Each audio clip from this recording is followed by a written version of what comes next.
My name is Rocio. I'm a Deputy County Executive with the County of Santa Clara. That was such an inspiring video. Thank you for sharing that.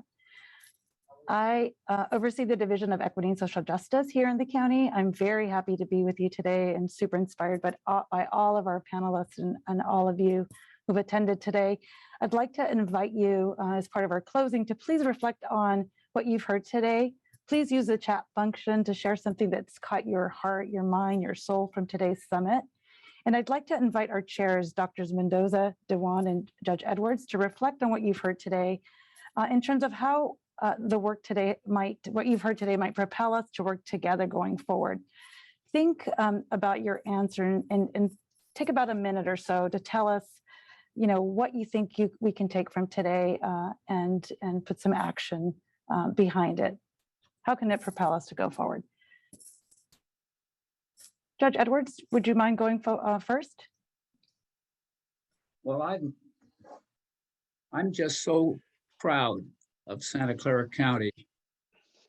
We have proven that a problem which has not really been addressed effectively around the country can be done to the benefit of the community and to the young people who were unnecessarily caged in our juvenile hall and camps.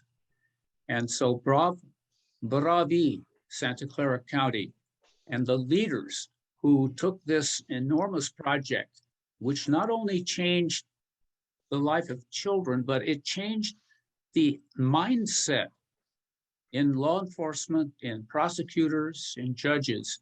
And the mindset is now we don't have to lock up unless it's absolutely necessary. And we've proven it with statistics, and bravo, Santa Clara County.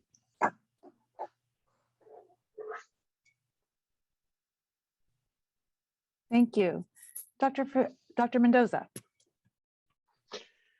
Yeah, I would add to Judge Edwards' comment about Santa Clara County. It is a community that has been able to stand up, look around and see what needs to be changed and have people that actually change it. The other thing I heard over the different panels is people want to be listened to. And we have to find ways to have that happen. And particularly for those that are leaders of systems. Judge Lucero, a tremendous jurist, ended up saying we need to do something different, listen, and made a change. A pretty remarkable change, I think, a change that can be sort of a leader in the whole nation to make that difference.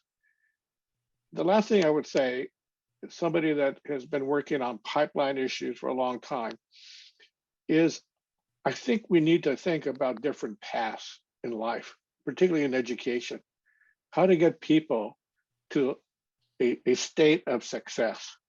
And I say that because somebody that has seen people not do well in high school, but then go on to community colleges and eventually get into medical schools or other health professional schools.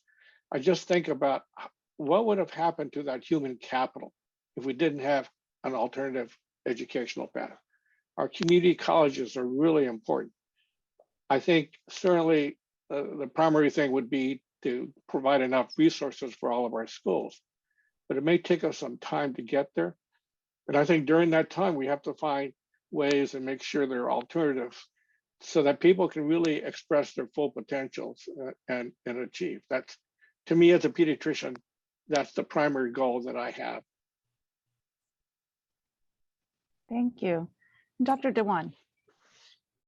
I'm leaving today's summit just with a full heart and soul and a renewed commitment to approaching our work together with humility and really digging deep to work through all the kinds of things that come up. The work that we do together, it's not easy. Sometimes it's messy, sometimes it's challenging.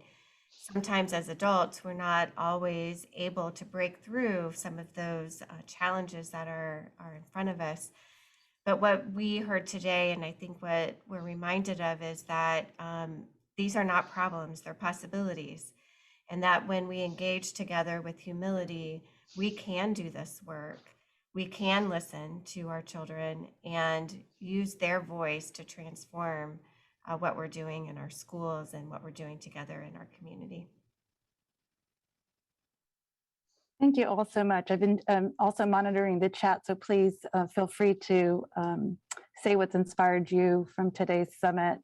But a few things sort of stick out for me just based on our leaders here currently having the conversation, but all of you as leaders in this space.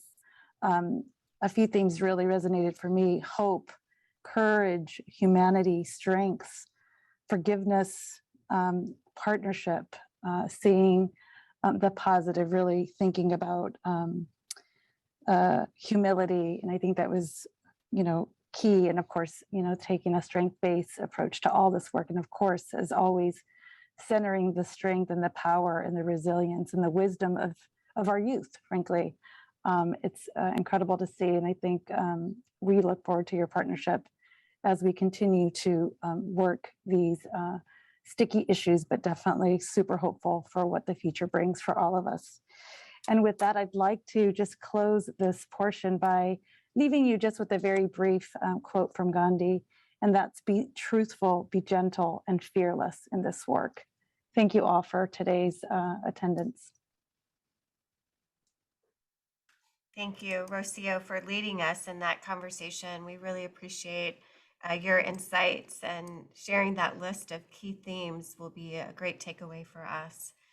So on behalf of Lynn, Fernando, and myself, I want to thank everyone who made today possible, including all of our presenters, our sponsors, and special thanks to Pauline Brown, Betsy Nikolchev, Carmen Ponce from Foothill College's Family Engagement Institute, who made today run so smoothly and really kept us in our ability to focus on the agenda. We're so grateful